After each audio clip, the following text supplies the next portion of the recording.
ജന്മിയ അടിമത്തം ഇല്ലാതായെങ്കിലും പാർട്ടി അടിമത്തം കേരളത്തിലുണ്ടായിരുന്നുവെന്ന് ജനാധിപത്യ രാഷ്ട്രീയ പാർട്ടി നേതാവ് CK ജാനു. CPIM-ന്റെ കോട്ടകൊത്തളങ്ങളിൽ ജനങ്ങളെ അടിമകളായിട്ടാണ് അവർ കണക്കാക്കിയിരുന്നത് എന്നും അവർ പറഞ്ഞു. VD സതീശന്റെ പുതുയുഗ യാത്ര തെരഞ്ഞെടുപ്പിലെ UDF മുന്നേറ്റത്തിൽ വഹിച്ച പങ്ക് ചെറുതല്ലെന്നും CK ജാനു 24-നോട് പറഞ്ഞു. ജനാധിപത്യ രാഷ്ട്രീയ പാർട്ടി നേതാവ് UDF അസോസിയേറ്റ് അംഗം CK ജാനു 24-നോടൊപ്പം ചേരുകയാണ്. ഇപ്പോൾ UDF-ന്റെ ഒരു തരംഗമാണ് ഇപ്പോൾ ഈ ഒരു നിയമസഭാ തെരഞ്ഞെടുപ്പിൽ കണ്ടത്. ഇതൊരു സർക്കാർ വിരുദ്ധ തരംഗമാണെന്ന് തന്നെയാണോ കരുതുന്നത്? സർക്കാർ വിരുദ്ധ തരംഗം ഉണ്ട്. സർക്കാരിൻ്റെ ജനവിരുദ്ധ നയത്തിനെതിരെയുള്ള ഒരു പ്രതികരണമാണ് ശരിക്കും ഇപ്പോൾ ഈ നടന്നിരിക്കുന്നത് വളരെ ശക്തമായിട്ട്. പാർട്ടി കേഡർ വോട്ടുകൾ പോലും നഷ്ടപ്പെട്ടിട്ടുണ്ട് CPIM-ന്. ഉറപ്പായിട്ടും നഷ്ടപ്പെട്ടിട്ടുണ്ട്. വ്യാപകം. ഇപ്പോൾ ഞങ്ങളുടെയൊക്കെ ഭൂരിഭാഗം ആളുകളുടെ വോട്ടും പാർട്ടിക്ക് വേണ്ടി മാത്രം പോയിക്കൊണ്ടിരുന്ന വോട്ടുകളാണ്.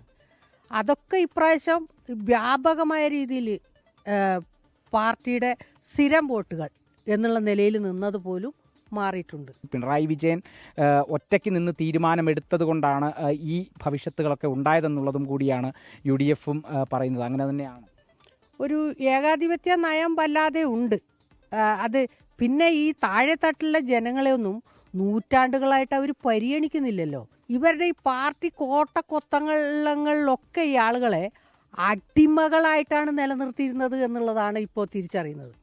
ഈ ശരിക്കും ഈ മാടമ്പി അടിമത്തം ഉണ്ടല്ലോ, അത് ഈ പാർട്ടിയിലുള്ള ഈ അടിമത്തമായിട്ട് ഇവരെ പേടിപ്പിച്ച് ഭീഷണിപ്പെടുത്തി അവരെന്തെങ്കിലും എതിര് പറഞ്ഞാൽ അവർക്കെതിരെയുള്ള അറ്റാക്ക് നടത്തി അങ്ങനെ അടിമകളെ പോലെ പേടിപ്പിച്ച് വെച്ചിരുന്നു. ശരിക്കും ജന്മി അടിമത്തം ഇല്ലാതായപ്പോൾ പാർട്ടി അടിമത്തം ഇവിടെ കൊടികുത്തി വാഴുന്നതായിരുന്നു ശരിക്കും ഉണ്ടായിരുന്നത് എന്നാണ് ഇപ്പോൾ ഓരോ ആളുകളുടെ ഭാഗത്തുനിന്നും വരുന്ന സംസാരത്തിലൂടെ നമുക്ക് തന്നെ അത് മനസ്സിലാവുന്നത്. VD സതീശൻ മുന്നിൽ നിന്ന് നയിച്ചത് കൊണ്ടാണ് വോട്ടുകളൊന്നും UDF-ന്റെ പൊതുവേ വോട്ടുകൾ എപ്പോഴും ഭിന്നിച്ച് പോകാറുണ്ടെന്നുള്ള ഒരു ആക്ഷേപമൊക്കെ കാലങ്ങളായി CPM-ന്റെ ഭാഗത്തു നിന്നൊക്കെ കേൾക്കാറുണ്ട്. പക്ഷേ ഇത്തവണ ഗ്രൂപ്പിസമൊക്കെ മറന്ന് എല്ലാ വോട്ടുകളും ഒരുമിച്ച് കൂടിയതിന് കാരണം VD സതീശന്റെ ആ ഒരു മുന്നേറ്റമാണെന്നുള്ള തരത്തിലാണ് ഒരു ഭാഗത്തുനിന്ന് പ്രതികരണം വരുന്നത്. അല്ല, അത് ഒരു പരിധിവരെ ശരിയാവാൻ സാധ്യതയുണ്ടല്ലോ. ഇപ്പോൾ ഈ കഴിഞ്ഞ VD സതീശൻ്റെ പുതുയുഗ യാത്ര ഒക്കെ നടക്കുന്ന സമയത്ത് ആളുകളുടെ അതിനോടുള്ള ഒരു ഇൻവോൾവ്, ഇത്തരം കാര്യങ്ങളൊക്കെ എല്ലാവർക്കും അറിയാമല്ലോ. ശരിക്കും JRP അല്ലെങ്കിൽ CK ജാനു എന്നുള്ളത് UDF-ന്റെ അസോസിയേറ്റ് അംഗമാണ്. ഇതേപോലെ തന്നെ ഒരു അസോസിയേറ്റ് അംഗമാണ് PV അൻവർ. ബേപ്പൂരിൽ നിന്ന് മത്സരിച്ചു. വലിയ വെല്ലുവിളികളൊക്കെ ഉണ്ടായിരുന്നു. മൊട്ടയടിക്കുമെന്ന് പറഞ്ഞു, കമ്മലിട്ട് നടക്കുമെന്നൊക്കെ പറഞ്ഞു.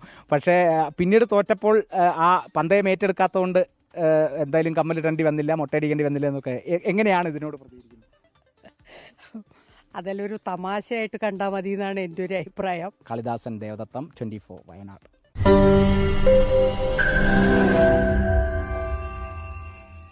ലോകത്തെവിടെയായാലും ഏത് സമയത്തും 24 വാർത്തകളും ഓഗ്മെന്റഡ് റിയാലിറ്റി പാക്കേജുകളും എക്സ്പ്ലെയിനറുകളും വിശദമായി കാണാൻ ഞങ്ങളുടെ YouTube ചാനൽ നിങ്ങൾക്ക് സബ്സ്ക്രൈബ് ചെയ്യാം.